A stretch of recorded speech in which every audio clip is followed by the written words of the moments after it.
Am I the asshole for apologizing to my mum on behalf of my wife so we could have a smooth family day meetup? My wife and I have been married for a year and a half, and we have a 7-month-old toddler. We've both gotten along with our respective in-laws really well and have never really had any issues.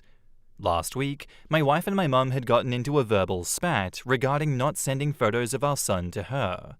Apparently, my mother-in-law had forwarded some photos of a while back, and my mum was bothered that she hadn't received them. I wasn't there when the call happened and heard two very different sides of the story. According to my wife, my mum had said that it's her right as a grandmother to be kept in the loop, and it's my wife's duty to do so. According to my mum, she just said that she would like to be included and would also like to be sent photos if possible. We had a family day weekend. It got cut short due to the weather, hangout, planned with my sister and her family. My sister took my mum's side. We talked, and it was clear that she thought my wife was in the wrong. On Wednesday, I was talking to my mum, and the whole argument got rehashed, and it just slipped out from my mouth that my wife was really sorry about what was said.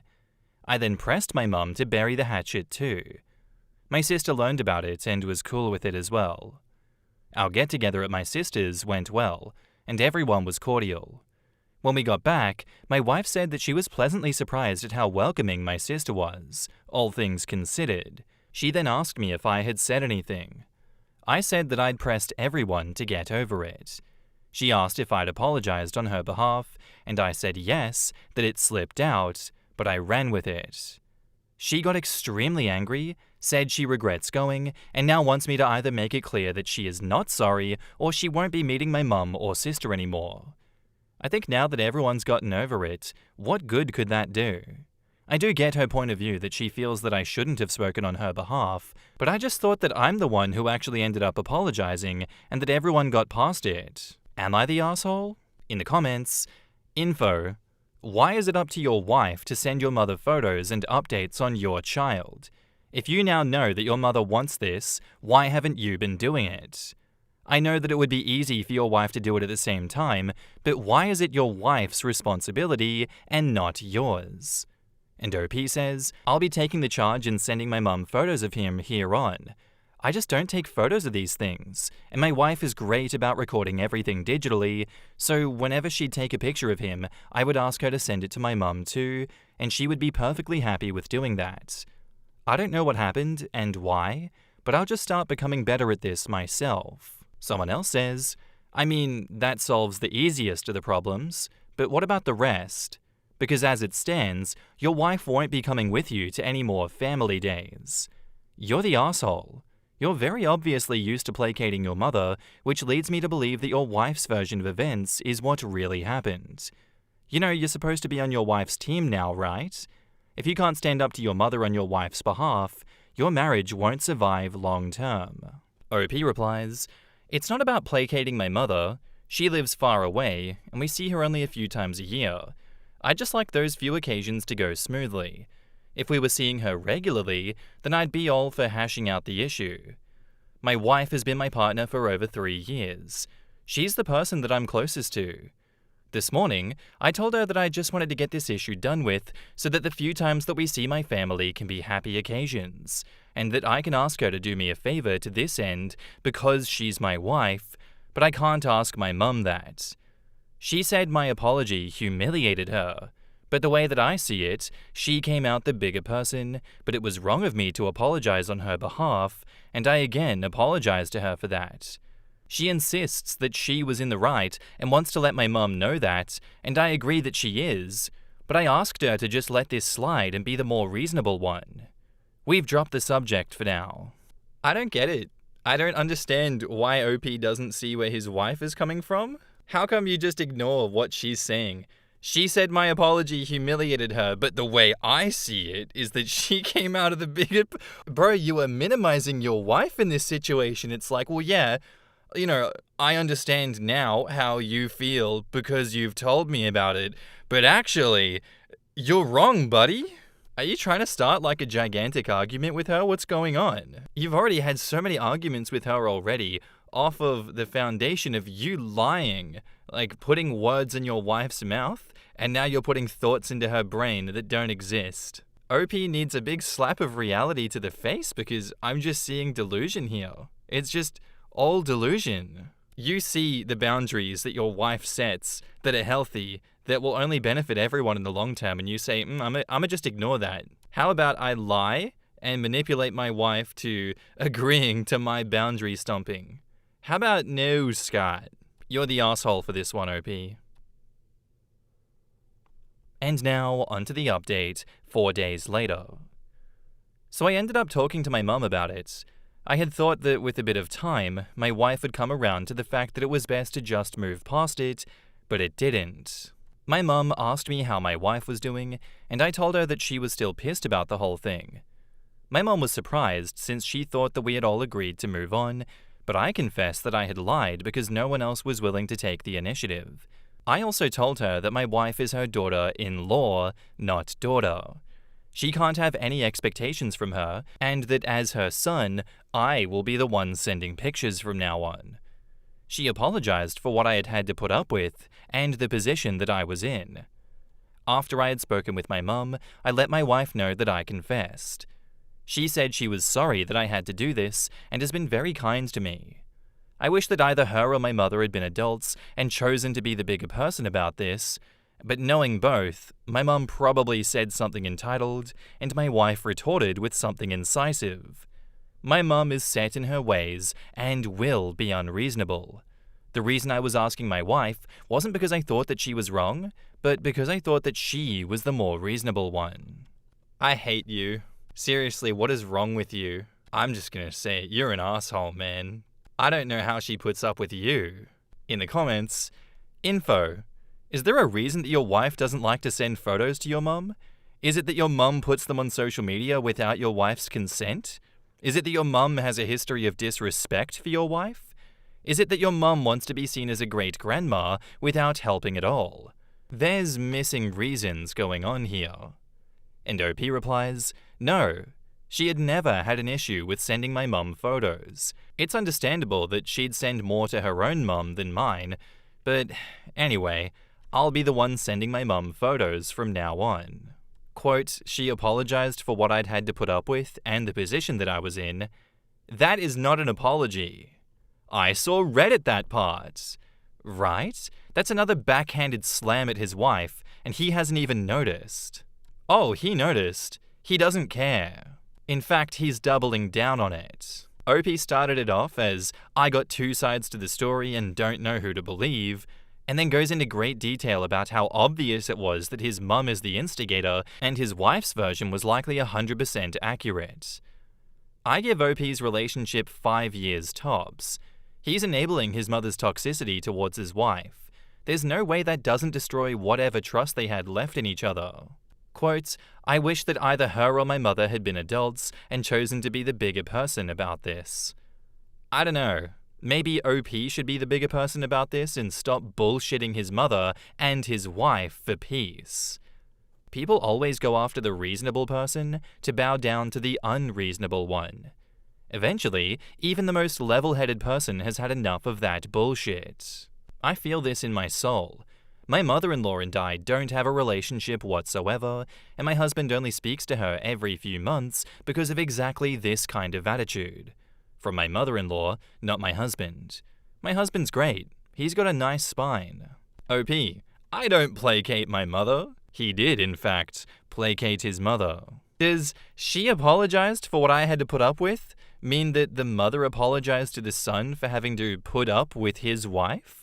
Because if my mother-in-law ever told my husband that, I would double down so hard on not being the person who contacts, sends, or plans anything with her.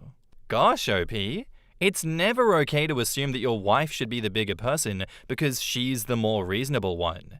He keeps trying to argue that he's not placating his mother, but that's, in fact, the very thing he's doing. His wife had every reason to be angry. I'll admit I was getting angrier with OP the more that I read this story. I don't care about the stigma. I don't care about it. I'm advocating for divorce. Your wife should divorce you for this one, OP, and you will deserve it. Don't pass go. Don't collect $200. Straight to divorce jail with you. Go marry your mum for all I care. This story pissed me off. Oh my god. If you don't divorce now, just know the divorce is coming much sooner than later. No thank you for the story, OP. Don't have a good day. Have a bad one. Our next post is by user Molochi, and it's titled, I, 31 female, am struggling to rebuild my self-worth after my ex-fiancé, 33 male, left me for a woman, 24 female, who seems to be a younger, smarter, prettier, and better version of myself. Hi guys. I know it's probably hard to believe given how nauseatingly pathetic I sound right now, but before this happened, I really felt like a confident and content human being. Almost all of my current friends are mutual friends with an ex-fiancé, so I don't want to embroil them in this drama or compel anyone to choose sides or feel uncomfortable. So I guess I'm trying to turn to this community for solace and guidance because I've read a great deal of mature and grounded advice here. I hope this sounds somewhat coherent, as I've currently locked myself in a conference room and shut the blinds so that no one can see me cry as I type this. I was with my ex-fiancé for 7 years. He is the only romantic partner that I've ever truly loved.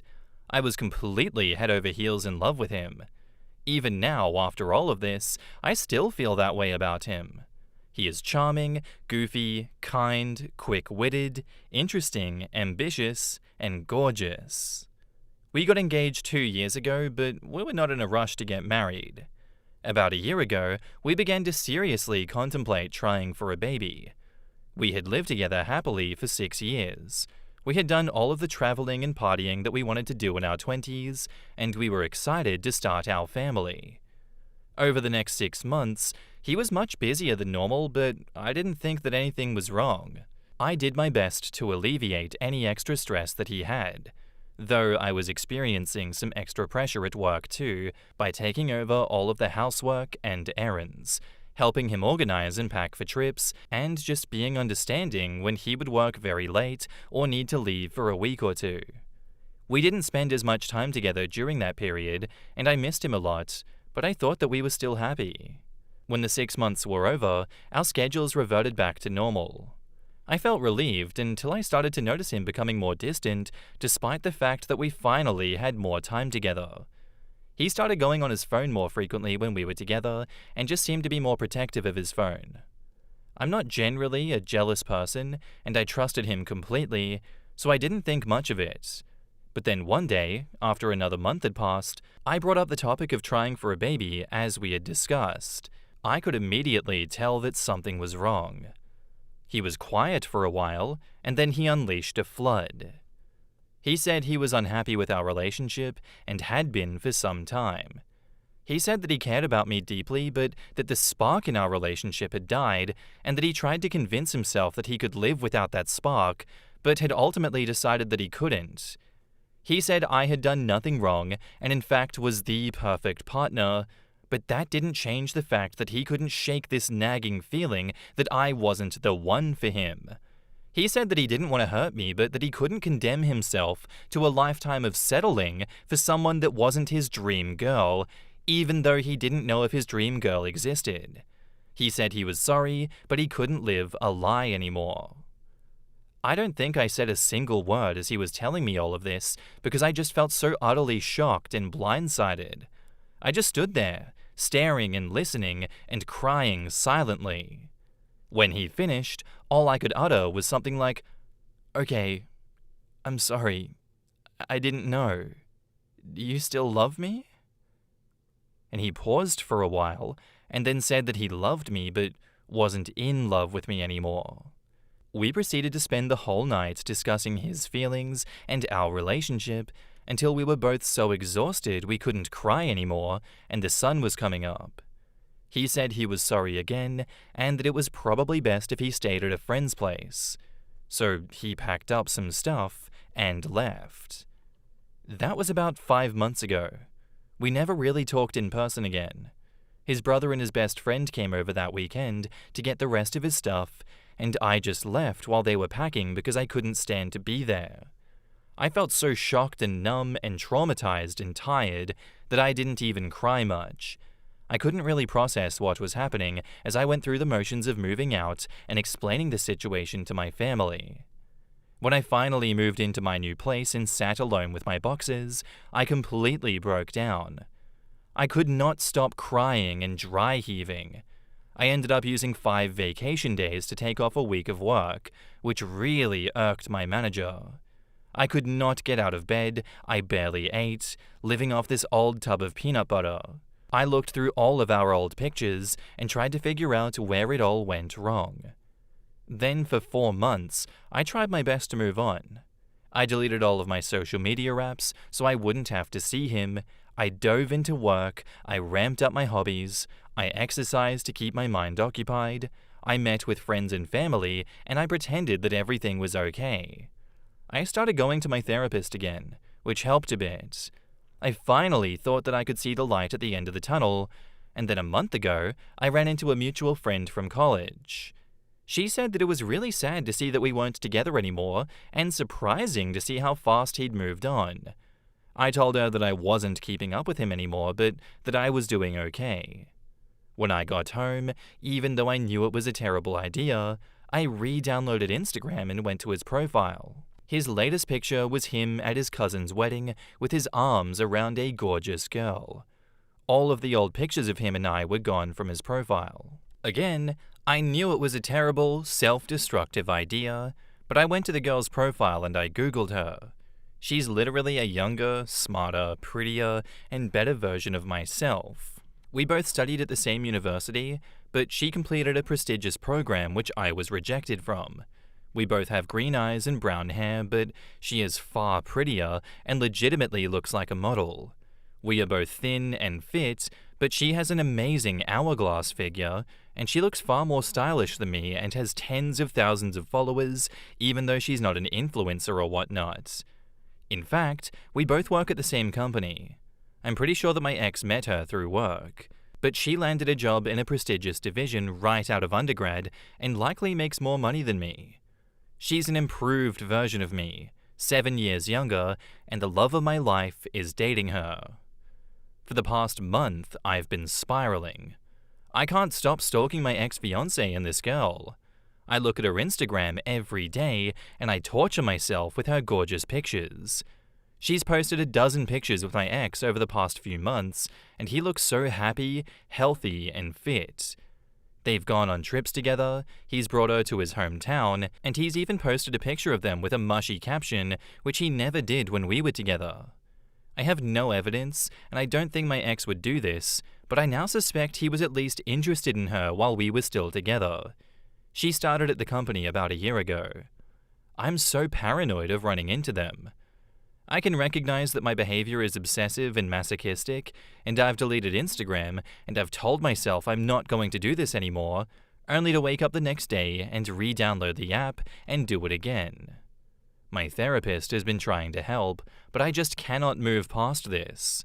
I'm stuck in this mental loop of self-loathing and self-pity, this crazy mix of extreme sadness and latent anger.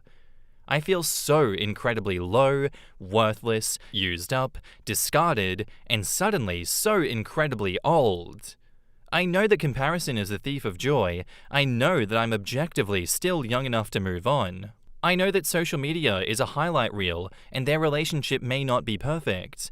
I know this girl has done nothing wrong to me. I know that my ex deserves to find his dream girl. But none of this knowledge helps soften the fact that I thought that by this time this year, I would be pregnant with the love of my life, and instead, I'm alone, and he's found someone better. Please, if you've ever experienced something similar, share your words of wisdom, or commiserate with me. I don't know, I just feel so worthless and alone. In the comments, I'm so sorry this happened. I can really feel your pain through your words. I know it sucks, but trust that time will help you move on. 7 years is a long time, and while it would be nice if 4 months was all it took for some people to get over it, the things you did initially sounded good, like deleting social media apps, hobbies, exercise, and therapy. You are under no obligation to pretend everything was okay. That's really not that long, even though I'm sure it feels like an eternity. You are not worthless. You have a lot of great things going for you from the sound of it. I hope you continue therapy, and I sincerely hope that you're at a better place soon. OP replies, "Thank you very much for your reply. I know deep down that you're right, this will heal with time. It does feel like an incredible relief to finally verbalize these festering emotions and receive an encouraging reply. I will try to commit myself to therapy. Thank you." Also consider what he said about the spark being gone and all that other bullshit. Come on. Relationships take work and effort. He expects love and respect and the spark to be effortless?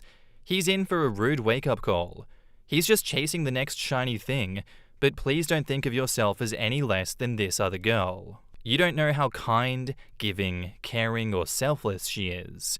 You, on the other hand, seem to be all of the above, shouldering more responsibility when your partner gets busy or overwhelmed. All the qualities that actually make a person good and make for an amazing partner.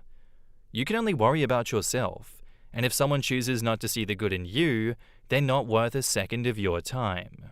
Pigeon Prowler says, "Everyone else has given excellent advice. Ultimately, therapy and self-work will help you rebuild yourself.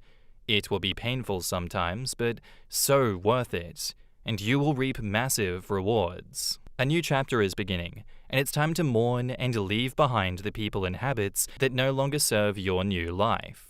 But in your justifiably emotional state, there's some misinformation that you're feeding yourself as truths.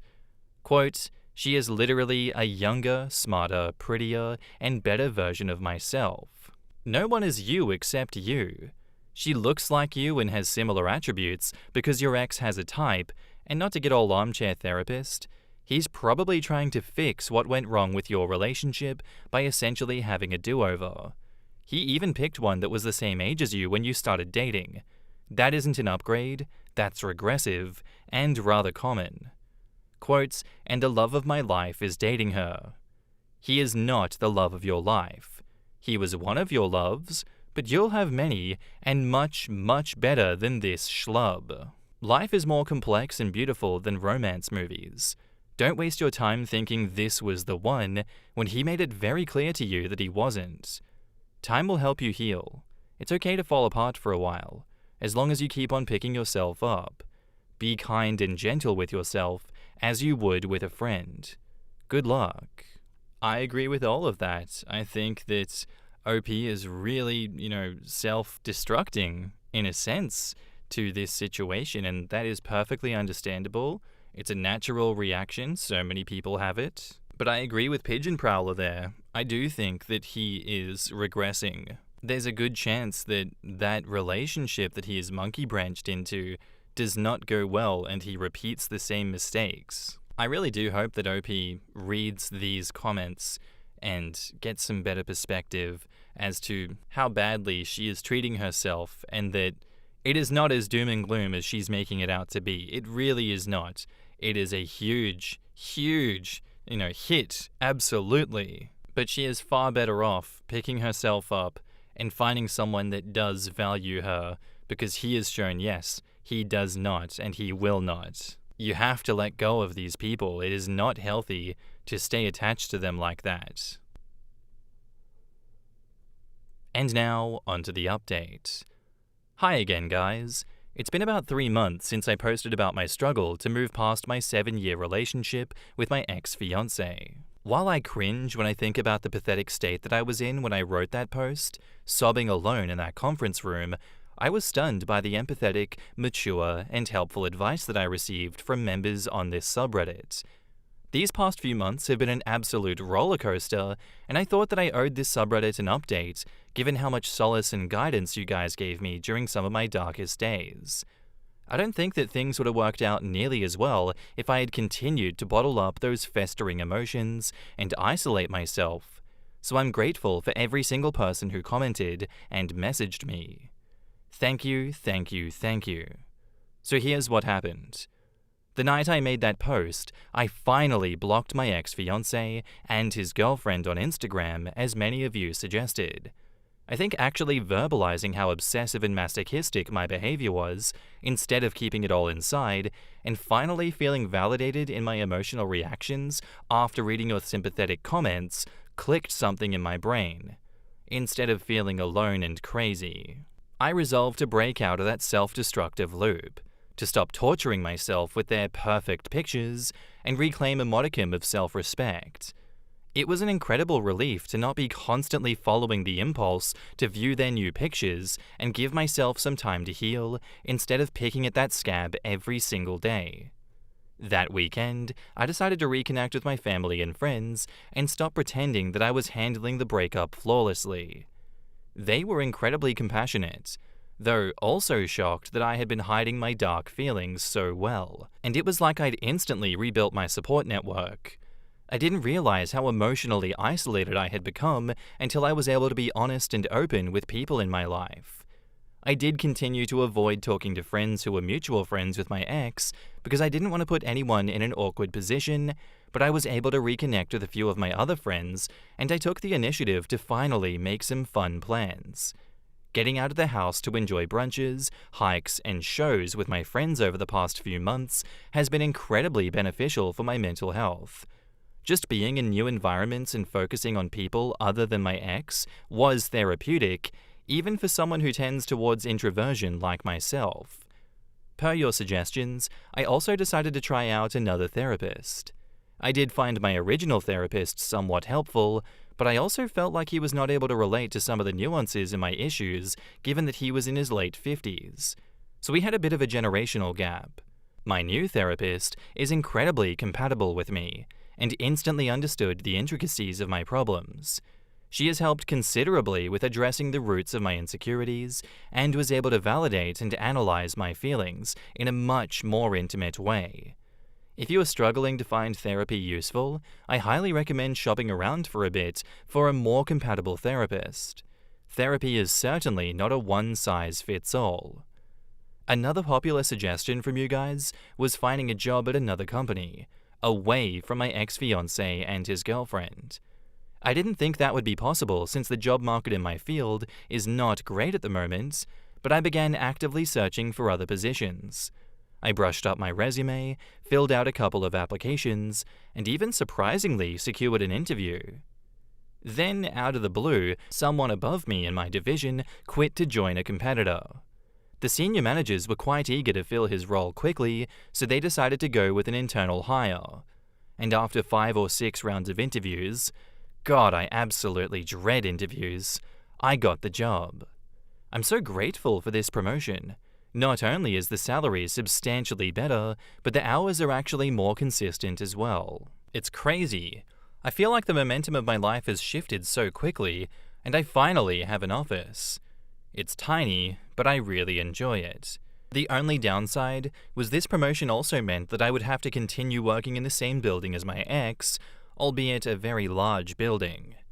And as I left work before Christmas, the moment I'd been dreading came. I ran into my ex as I was leaving the office. We exchanged a few pleasantries, and he complimented my new haircut. I thanked him, wished him well, and said that I had to hurry to catch the next train. I wish I could say I felt cool and collected, but I was so nervous to see him again for the first time in like 6 months that I was almost shaking. On the commute home, I calmed down and actually thought, hey, that wasn't so bad. He looked good, but I didn't feel a rush of sadness or desire or anything. I mostly just felt awkward, like we'd become strangers again. I didn't feel that familiar impulse to stalk his Instagram, and actually felt happy to see that he was doing okay since I had cared for him for so many years. I felt like at last I was really moving forward. The next day, I woke up to a dozen messages from my ex-fiancé. They started at around 2 a.m. and were slightly incoherent in parts, so I'm guessing he was a bit drunk when he sent them. They were all long walls of text, which surprised me because he's not typically big on verbalizing his emotions. He wrote that he hadn't been able to stop thinking about me since we ran into each other's outside the office, that he was sad that we weren't friends anymore because I still felt like his best friend, and that he regretted how everything went down. He said he questioned if he had made a huge mistake in a moment of weakness and fucked his whole life up, and that he couldn't help but regret it all when he saw me. He apparently noticed that I'd blocked him on Instagram, which I found funny given how intensely I had been stalking his Instagram, and said that that made him really sad.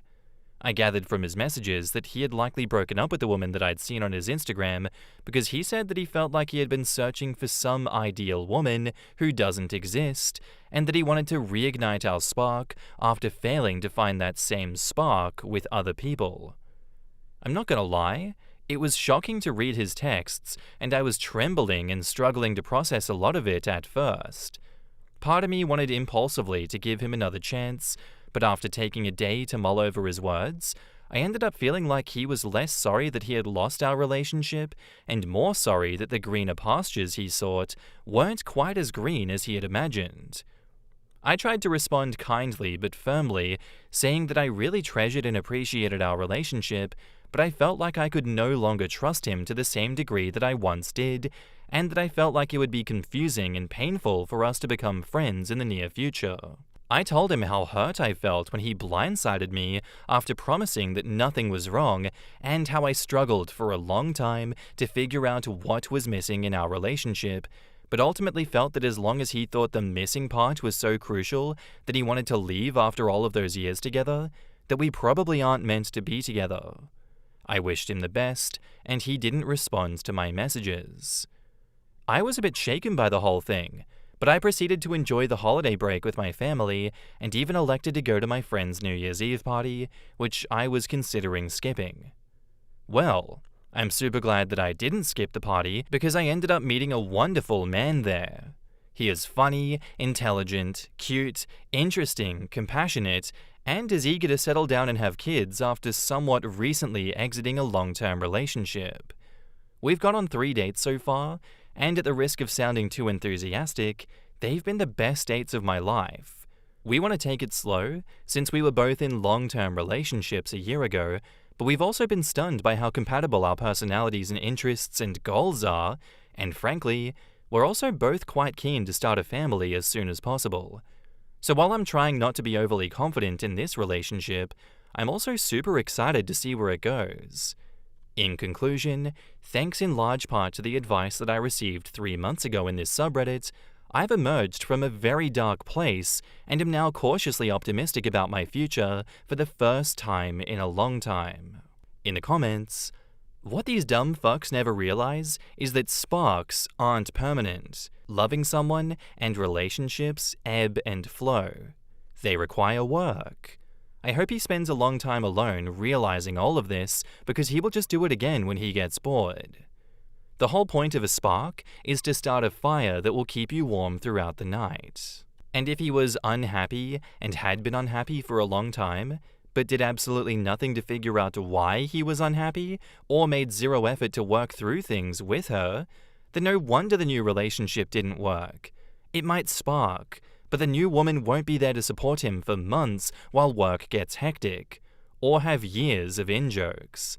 He couldn't even bother to really talk to her about getting back together, just started drunk dialing. Yes, like how are you going to hide all of your feelings from your partner, lie to her whenever she asks if you're okay, slowly growing more and more resentful every day, and then complain that there is no spark? Like, yeah, it's so weird you don't feel a strong connection to this person that you're completely shutting out. And that's all I have for you guys today. I hope you enjoyed the episode. If you did, let me know what you thought of it in the comments down below, and I'll see you in the next one. Bye.